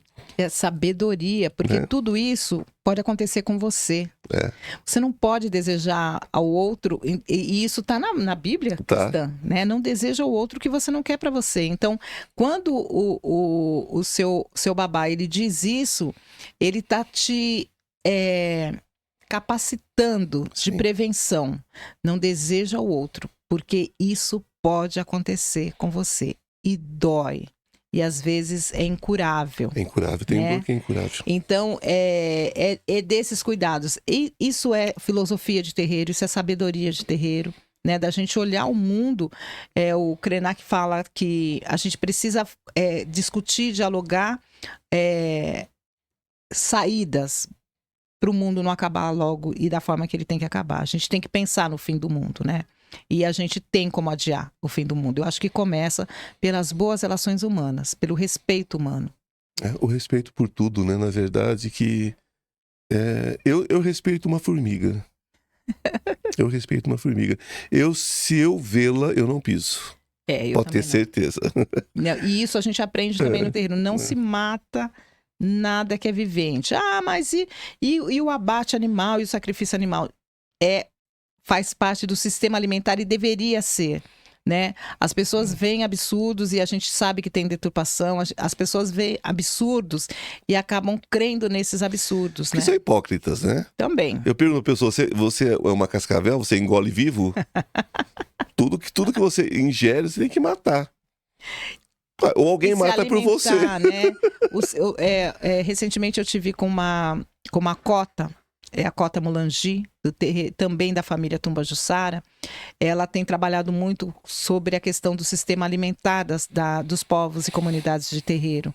E ela também estava falando sobre a questão da hipocrisia. A hipocrisia. Assim, existe o sistema alimentar no judaísmo, e com abate religioso. Com abate religioso. Existe sistema alimentar no islamismo com abate religioso, e apenas o mal, o bárbaro, está em outra religião, que é das matrizes africanas, que também usam abate religioso. Porque colocam o sacrifício e deveriam chamar de sacro ofício.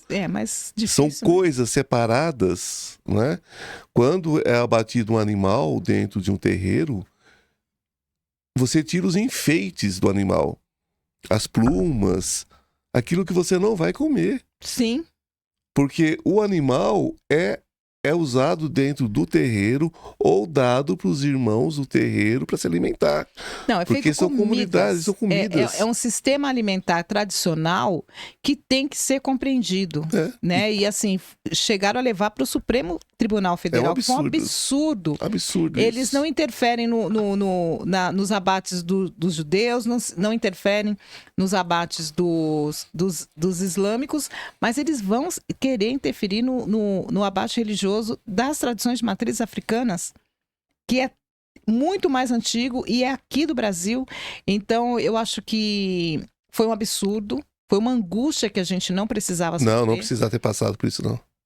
E o Supremo Tribunal Federal, ele usou desse conhecimento e da própria Constituição, né? O livre direito da liberdade religiosa. Porque nós vivemos num país laico até a terceira página, né? Porque de repente... Às vezes até a segunda. Porque vem essas bancadas aí e fala, olha, é assim ou é assado. Não, não é não. Ou tem o direito de culto ou não tem. Porque daqui a pouco nós vamos nos tornar o quê? Um país 100% católico, Já tá... como se fosse uma religião... Católico não, mas cristão dizem que em 2030 o Brasil será metade evangélica e metade católica. Pois é, aí complica. Aí complica Muito. porque você tem que ter o direito, né? E aquela história, né, gente? Mais uma vez a hipocrisia. Quantos irmãos evangélicos, né, queridos? Né? Você sabe que eu amo vocês, vocês são muito bem-vindos aqui. Tem muita gente que me procura, muito evangélico, né? Mas vem, né? Vem ver oráculo, não é isso? Vai no terreiro de vez em quando, não é isso? Então, aí o católico é a mesma coisa, é católico até a segunda página, é domingo na missa, sexta-feira no terreiro. Então, o que falta às vezes é a gente fazer a confissão, né? E deixar de ser hipócrita, né? Você usou essa palavra e eu digo que, além da hipocrisia, há também a arrogância. Sim. E há algo que a gente tem trabalhado muito, que se chama racismo religioso. Ah, tá. Né? Então, assim, muitas vezes as pessoas elas estão apontando o dedo para as religiões de matrizes africanas porque a gente tem uma base que é racista no Brasil, né? É uma religião que tem uma origem africana, né? Uma origem e, na verdade, ela valoriza heranças de povos africanos e de povos indígenas que foram escravizados. Então, o racismo não é só sobre a pele negra, mas também é contra os povos originários, né? Apesar que hoje nós temos candomblé no Brasil, terreiros que não tem um único preto dentro. Temos. O meu terreiro é de Umbanda, ele tem uma maioria de pessoas brancas. Pois é. A minha família é toda negra, temos famílias negras, eu acho que ainda é um terreiro que tem bastante pessoas negras, mas se você for fazer a contagem, a maioria é branca e tem também orientais. Famílias orientais, sim. Então vocês vejam que já pulou essa parte, né? Já pulou essa parte, já passou. Mas ainda falando, eu quero falar um pouquinho sobre carnaval também. Opa! Mas falando um pouquinho, mais um pouquinho, só para deixar claro, todas as vezes que eu trago babas ou iarorixás, ou quando eu trago sacerdotisas da Umbanda, da Quimbanda, eu toco nesse assunto. Gente, não existe sacrifício humano nas religiões de cunho africano no Brasil. E nem de animais domésticos. Não se mata gato, não se mata cachorro. Se acontecer, pode denunciar. Denuncie, porque é crime. É isso que eu digo. Tá? Em relação ao sacrifício humano, não existe. Não existe. Existem doenças, isso pode acontecer em qualquer parte do mundo, mas não coloque isso na conta do candomblé ou da Umbanda. Muito bom essa observação. Porque assim... Tem que acabar isso. Então. Mas aí tem a ver com preconceito, tem a ver com fundamentalismo, tem a ver com você se achar superior ao outro e criar narrativas para diminuir, para desclassificar, para desumanizar e para demonizar o outro, né? E isso a gente precisa tomar cuidado, que é um discurso que está muito aberto, né? As pessoas estão muito livres para ficar apontando o dedo na crença do outro, na casa do outro, no lugar do outro. E essa roda de Sansara, essa roda da fortuna, não sei o que é isso, fica voltando numas coisas antigas, umas coisas que já não tem justificativa mais, já não tem mais, sabe? É um tempo que você pode acessar informações de qualidade. É muita ignorância, né? Olha, eu não sei se é ignorância, porque ignorar é não conhecer. É a falta de conhecimento. É falta de conhecimento. Agora, o que eu tô vendo é estupidez. Brutalidade. É brutalidade, é não querer mesmo. Sim. É sobre não querer. É preconceituoso. Aí eu falo, uma pessoa que acredita, né, nesses absurdos, é o preconceito dele reforçando. Eu sabia, só podia ter isso lá. Aí começa a acreditar e começa a passar para outras pessoas. Né? Quem está de bem com a sua religião, com a sua fé, não fica preocupado. Não se ocupa, né? Não. É o que eu falo, gente. Tudo que você se ocupa com a vida do outro, dá uma olhadinha na sua. Você está perdendo tempo. Tem alguma coisa errada com a sua. Vamos lá, vamos falar de carnaval um pouquinho. Carnaval 2025 vem aí. Tá, o que vem aí?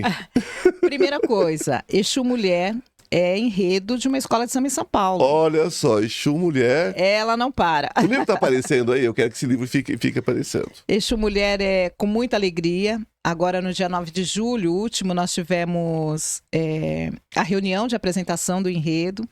O carnavalesco Rodrigo Meiners me fez uma surpresa, me deu um presente, estava em casa, me chamou pela rede social, ele não tinha meu telefone. Depois a Liga das Escolas de Samba me localizou, porque tinha sido aprovado o enredo, o livro como enredo de 2025 da Escola de Samba Pérola Negra. Que maravilha! Uma das mais tradicionais de São Paulo. A Escola de Samba apresentou no dia 9, num evento na Liga das Escolas de Samba, o seu enredo para 2025. Estão lá com o mestre de bateria novo, que é o Carlos Sombrinha, filho do mestre Sombra com a Solange Bichara, da Mocidade Alegre, que é uma das campeãs do Carnaval de São Paulo. Emprestaram a cria para ser o mestre de bateria, agora da Pérola Negra. Estão com uma rainha de bateria nova, estão com um diretor de harmonia. Ela está com bastante gás, porque no último Carnaval eles desceram para o grupo 2 e aí escolheram Exu Mulher para tentar voltar para o grupo 1 das escolas de samba.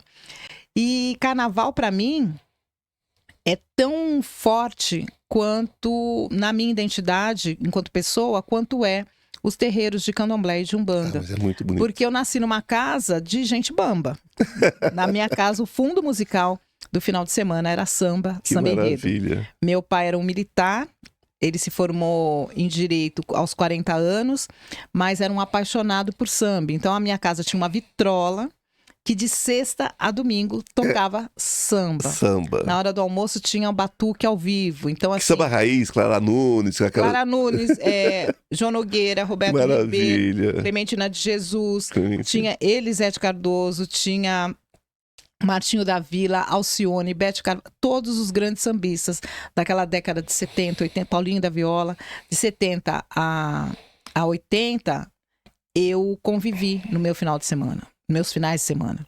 Então, ter ido para o jornalismo, para a comunicação e sair de lá uma radialista para trabalhar o samba e o Carnaval de São Paulo foi um presente para mim, para minha ancestralidade e para minha família, né? Que sempre vibrou muito com o meu trabalho. Então, eu fui para a rádio, fui para a TV, fui uma das locutoras mais ouvidas na década de 90, quando o pagode tomou conta do Brasil. Olha só. Eu fui convidada para trabalhar na Rádio Transcontinental FM, que só tocava samba, uma programação de 24 horas de samba. Então, eu lancei Eliana de Lima, através da rádio. Eliana de Lima, Raça Negra, Grupo Negritude Júnior, Catinguelê, Exalta Samba. Só para contrariar. Só para contrariar? Todos só pra contrariar esses... é bom. Eu gosto disso, só para contrariar. Só para contrariar. Todos os grupos ficaram famosos na década de 90. Eu tive a oportunidade, um grande prazer de ver nascer, de falar, de analisar, de ver lançamento. Gente. Muita gente. Engraçado, né? Vou te contar uma coisa. Eu saí na Beija-Flor muitos anos. Ai, que delícia. Na Beija-Flor, adoro. Mas minha escola do coração nunca foi a Beija-Flor. Não? Era a Portela. Portela. Porque eu nunca sei na Portela. Porque a Portela tinha um samba da Clara Nunes, né? Portela na Avenida. Que pra mim... É um hino, né? É um hino. É o hino de muita coisa, né? Sim. Traz muita coisa pra gente. Sim. E em São Paulo eu nunca sei numa escola de samba. Não. Tem que corrigir isso, hein? Opa, 2025. Tem que corrigir isso. Olha lá o outro lá, olha lá o outro lá, olha lá o outro lá. Ó. Não, eu quero vocês, porque assim, a Pérola Negra vai ter ala de convidados. E eu terei meus convidados lá na ala de convidados. Opa, aqui ó. O carnavalesco já me colocou num carro alegórico, mas eu quero ver vocês lá de cima exaltando Exu Mulher enquanto um enredo de carnaval. Que maravilha, tá vendo? Olha lá. A galera já vai sair comigo na Pérola Negra 2025. O Carnaval de São Paulo é um carnaval que passou por muitas transformações. Eu cubro o carnaval em São Paulo desde a década de 90. Era um carnaval também feito por famílias negras, por dirigentes negros, uma liderança negra, né? Era o carnaval negro. Sim. Que, ao longo do tempo, foi se transformando num carnaval embranquecido. A crítica ao carnaval embranquecido é a mesma que quando a gente fala de terreiro. Estão esquecendo dessas raízes negras, de quem foi preso pela polícia, apanhou da polícia. E muito. Foi perseguido pelo sistema, teve seus instrumentos quebrados, suas quadras, suas reuniões de samba invadidas Suas pela roupas polícia. queimadas. Exatamente. Os adereços. Então, o que a gente tem falado, eu faço parte dessa ala de comunicadores do samba, do carnaval, que tem defendido a valorização dessa tradição da cultura afro-brasileira nas escolas de samba, Rio de Janeiro e São Paulo, né? Porque em São Paulo a gente teve um episódio no Carnaval de 2023 para 2024 de um presidente branco de uma escola de samba da Zona Norte que na concentração ele levanta o pulso, o braço, esse gesto de... Oi. Antirracista, né? Bom. Das comunidades negras. Ele levantou e disse que esse gesto, que é tão simbólico para resistência contra qualquer discriminação e preconceito, e principalmente para a luta antirracista dos negros no mundo, ele disse que isso daqui não significa pontinhos nenhuma. E isso causou muita revolta. Fizemos uma carta, um presidente não pode assumir uma comunidade de uma escola de samba e desqualificar e não entender, né? Símbolo. E aí ficou pior, porque depois que a imprensa foi em cima, ele disse que ele não sabia que era tão importante um símbolo como esse. Aí gente, pior. É estudar, né? Pelo amor de Deus. Nesse mesmo ano aconteceu uma crítica ao Carnaval do Rio de Janeiro, onde todos os jurados que julgam o Carnaval, principalmente especial, são brancos e que vem de uma elite que leva essa coisa desse olhar técnico para as escolas de samba, mas não sabe esse histórico. Tem a ver, uma pessoa branca não pode julgar? Pode. Mas onde fica a equidade? Onde fica a diversidade? E esse olhar também de pessoas negras sobre essas tradições? Aí o presidente da Liga disse que não se sente obrigado a ter um corpo de jurado negro, nem pessoas negras. Ele tem jurados. Ok, é a opinião dele, mas para nós fica essa ausência desse olhar dessas tradições. E nesse mesmo ano, houve também um protesto contra o Carnaval de Salvador, que é um carnaval totalmente elitizado e excludente para a própria população de Salvador, que é uma maioria negra. Então, essa população negra, ela fica na corda, segurando a corda, e as fotos do carnaval foram horríveis. Então, muita gente preta segurando a corda para dentro da corda, acompanhando os grandes carros alegóricos, os brancos. Pessoas loiras e brancas, e assim, a precarização do trabalho desses cordeiros, que são chamados que seguram a corda, e a precarização daquelas pessoas que vendem as bebidas no circuito do carnaval. São famílias negras, eu geralmente vou no 2 de fevereiro para Salvador, por conta da festa de Iemanjá, mas não para ficar no Rio Vermelho, que ficou banalizado, ficou um segundo carnaval. Mas eu vi, foi bem no pré-carnaval, eu vi famílias que estavam há 30 dias do carnaval dormindo na rua e na calçada para vender a cerveja oficial do Carnaval de Salvador. Então, essa indústria de cerveja, ela está ficando milionária nesses grandes eventos, em especial em Salvador, com essa precarização. Então, eu vi casais com crianças pequenininhas em barracas segurando a vaga na calçada para vender. Na minha concepção, eu sabe, Cláudia, eu não aliso muito as coisas, não, eu vou direto ao assunto. Para mim é um prolongamento de um processo escravagista.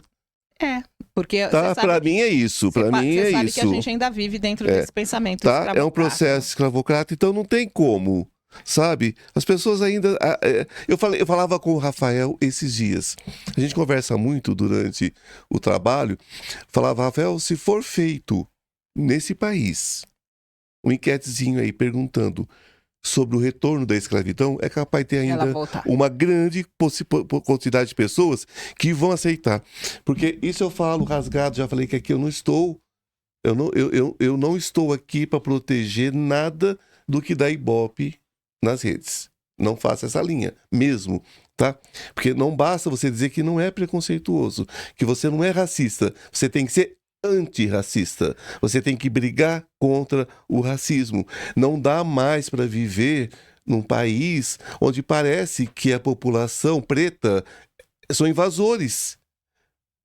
A gente não pode esquecer que foram trazidos contra a vontade e que são a maioria nesse país hoje. E que a nossa Sabe, identidade, chega disso. a nossa identidade social é negra. Eu não, sabe? A mãe preta é que forjou a sociedade brasileira. Sim, Então a gente em todo fala sentido. bunda, maxixe, moleque, acarajé. A gente tem nos nossos falares a herança negra africana. O que nós O nosso bebemos, o que nós jeito de comer, comemos. o nosso jeito de se vestir, as cores que a gente coloca. Hoje eu tô com essa cor aqui, essa estampa africana que eu adoro, É muito bonita. mas assim, não, essas cores fortes aqui, elas têm a ver com um gosto que é dos povos originários, os indígenas e dos africanos. Né? Então, essa questão da gente discutir sobre a apropriação, sobre a nossa identidade e sobre a valorização negra, ela tem a ver com a forma em que a sociedade foi construída. Foi construída, se a gente for falar na escola, foi construída para a gente não valorizar os feitos dos negros, para a gente não valorizar a mulher negra, a população negra. Então, assim, os livros escolares não ensinam sobre a cultura africana, sobre a cultura indígena. Se a televisão parece europeia quando você liga, de uns 10 anos para cá, tá mais colorido, né? Mas até 10 anos atrás, em muito pouco tempo, a televisão brasileira só mostrava pessoas brancas. E quando mostrava o preto, era o preto escravizado ou o preto empregado. Exatamente. Outro dia, a Xuxa foi no último evento sobre... Desculpa, gente, essa tosse minha tá terrível hoje. A Xuxa esteve num evento que tem uma base antirracista, um evento de uma premiação, e ela foi perguntada: Xuxa, por que você só tinha paquitas no seu palco? Acho que foi uma coisa combinada, né, para ela, né, desconstruir essa coisa racista que tinha. Por que você só tinha paquitas loiras? Ela falou: porque eu não percebia que era um erro. Mas eu sei de muitas meninas negras que ficaram angustiadas de assistir a Xuxa naquele período. É porque era uma boneca viva, né? Uma boneca viva, Era uma boneca só viva, bonequinhas que eram espelhos dela. Espelhos então, dela. uma menina negra não conseguia se ver. E quando ela coloca a menina negra aqui, foi a Adriana Bombom, ela coloca como um bombom a parte da paquita. Ela nunca colocou uma paquita negra, porque todas tinham que parecer. Eu ouvi Xuxa falar o seguinte. Eu acho a Xuxa hoje uma pessoa que cresceu muito em vários sentidos. Uhum. Quando Xuxa fazia TV, assim, mais frequentemente, o programa, tudo, eu acho que ela não mandava nem no que ela comia. Não, isso é verdade, porque eu já fui entrevistar, de perguntar, fazer uma pergunta pra Xuxa e ela olhar do lado e perguntar: Marlene, o que eu respondo? Ela não mandava nem no que ela comia, né? Que é uma das coisas que ela deixa muito claro nesse documentário que ela fez agora. Uhum. Então, nesse sentido. E essa não representatividade, né? Hoje não seria admissível, não seria, mas era uma época que você ainda podia. Hoje não Você ainda aconteceria. podia. Hoje o que acontece? Hoje existe o politicamente correto. A pessoa fala: tá chato esse politicamente correto. Eu falo: gente, olha, deixa eu falar. Porque você não é minoria, É né? porque você não é minoria, né? Então reclama é por isso. o politicamente correto tá certo, porque chega um ponto que, se você não aprende pela educação, porque na minha casa não foi ensinado racismo. Na minha casa não. Na minha casa não foi ensinado discriminação. Não foi ensinado. Mas, infelizmente, 90 e tantos % dos lares Isso era ia ensinado ser. antigamente. Uhum. Né? Sim, sim. Só que a gente tem que desconstruir. Sim. E o politicamente correto, falando de uma mulher preta, melhorou muito as relações com as pessoas. As pessoas podem dizer: ficou chato, tudo é politicamente correto, não pode chamar de pretinha, não pode falar do cabelo bombril, não pode falar de gay, não pode falar de bichinha, não pode falar disso. Isso melhorou para as pessoas que estão em situação de minoria. Eu vou dizer para você que no meu período de escola, era permitido chamar de neguinha, de fedida, de cabelo bombril, de todos os apelidos. Que coisa mais complicada que isso aí. E os professores permitiam, diretoria permitia, Ria, né? outros colegas, exatamente, outros colegas riam. Hoje não. Hoje as escolas, não só a sociedade está sendo educada para esse tipo de relação, as escolas estão trabalhando as relações étnico-raciais e o politicamente correto acabou ajudando nas relações. É errado falar. As pessoas começaram a falar, é errado colocar apelido. A questão do bullying tem a ver com politicamente correto. Com a forma em que você manda a criança para a escola sem você dizer para a criança que tem pessoas diferentes dela e que todas têm direito de viver e de estar naquela escola como ela. Eu tenho um texto de teatro que fala que desde que a vidraça ser quebrada seja do outro, está tudo certo. Então. Porque é o seguinte, eu tinha um amigo japonês, filho de japonês, devia ser Nisei ou Sansei, ou não sei. E eu tinha um colega preto único da turma. E eu gostava muito dele. Né? Porque agora a gente não fala negro, fala preto, que é mais é o politicamente correto. Ou negro ou preto. Né? Enfim. Mas eu não via a cor dele. Eu via o meu amigo, que eu queria muito, muito querido, muito gente boa, adorava esse meu amigo. Aí um dia ele comprou um sacolé, aqui fala geladinho, e era verdinho. Aí chegou esse japonesinho e falou assim, engraçado, tão verdinho o geladinho e ele tão pretinho. Eu falei, não entendi. Eu falei, se você pegar, você é amarelinho e ele é verdinho. Qual é o problema? Aí ele falou assim, não, porque ele não é igual a gente. Eu falei, igual a gente? Como assim? Não é igual a nós. Eu falei, não, mas você também não é igual a nós. E eu não sou igual a eles. Você viu que meu cabelo é diferente do dele? Você viu que o seu olho é diferente do meu? Qual é o problema aqui? Eu tinha 11 anos. Então, eu já tinha essa consciência. Mas acabou com o murro no nariz do japonês, porque eu não era tão suave como eu sou hoje. Você começou devagar e terminou bem. Não, mas assim, o que a gente fala, o racismo que atravessa as escolas tem a ver com crianças que chegam de lares racistas na escola. Lares racistas. Então, assim, Nelson Mandela dizia, né? Que ninguém nasce odiando a outra pessoa pela cor da pele. Se ela é ensinada a amar, ela foi ensinada a odiar. Nasce inocente. Nasce completamente inocente. Sim. Então, e tudo isso a gente vai chegar mais uma coisinha no carnaval, nós vamos chegar mais uma coisinha, porque existe ainda aquela coisa, nem tudo aquilo que eu consumo eu aprovo. Sim. Eu acho isso de uma hipocrisia, né? Hoje é o dia da hipocrisia. Porque todo mundo fica ali ligado ali, vendo aquelas coisas diferentes, né? Depois critica, né? Eu acho assim, ninguém nasceu de roupa, né? Não, primeiro ninguém nasceu de roupa. Começa por aí. Começa por aí. Nós somos seres muito mal adaptados aqui que temos que nos cobrir, né? Mas tem a ver com a Igreja Católica. Tem a ver com religião, isso, né?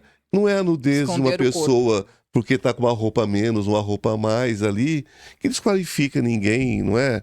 Carnaval é uma coisa bonita, carnaval é uma coisa que pode trazer muita cultura para quem estiver disposto a prestar atenção nos enredos, né? Em tudo mais. Agora, se você não gostar mesmo, desliga e vai dormir, não é? Bota num filme. Acho que é uma crítica hipócrita, porque você falou que hoje é o dia da gente falar sobre hipocrisia. Mas teve, em algum momento, teve muita exploração do corpo da mulher e da mulher preta no primeiro momento. Né? E também das mulheres, né? O corpo das mulheres foram usados em muitos e muitos períodos no carnaval para serem explorados, objetificados, né? Sexualizados. Sim. Mas isso foi mudando, né? Se você for lembrar, a tal da TV Globo inventou uma Globeleza. E olha só como é a ironia, né? A Globeleza, ela foi uma construção de um corpo negro, de um padrão de corpo negro que depois passou a ser exigido para todas as mulheres negras. Então elas tinham que ter o cabelo da Globeleza, elas tinham que ter o corpo da Globeleza e o tom de pele da Globeleza. Porque de todas as Globelezas que a Globo elegeu, depois a Valéria Valença, teve uma preta retinta que foi achincalhada e tirada do ar. Porque ela era muito preta. Jura? Eu não me lembro disso. Sim, teve esse episódio. Até que o movimento de mulheres foi até a TV Globo, e a TV Globo com essa coisa do compliance, com essa coisa dos programas de diversidade, escutou as mulheres negras. E aí as últimas Globelezas, eu acho que a última Globeleza, ela já vinha vestida. Já não tinha aquela exploração do corpo. Mas eu acho que, se eu não me engano, no Carnaval de 2024 não teve nem Globeleza, né? Aí já não serve mais. Porque já não é mais atrativo. A mulher tem que estar com o seu corpo todo exposto. Eu penso que o ter que estar que é complicado. Sim. Porque se eu quero estar, tá tudo certo.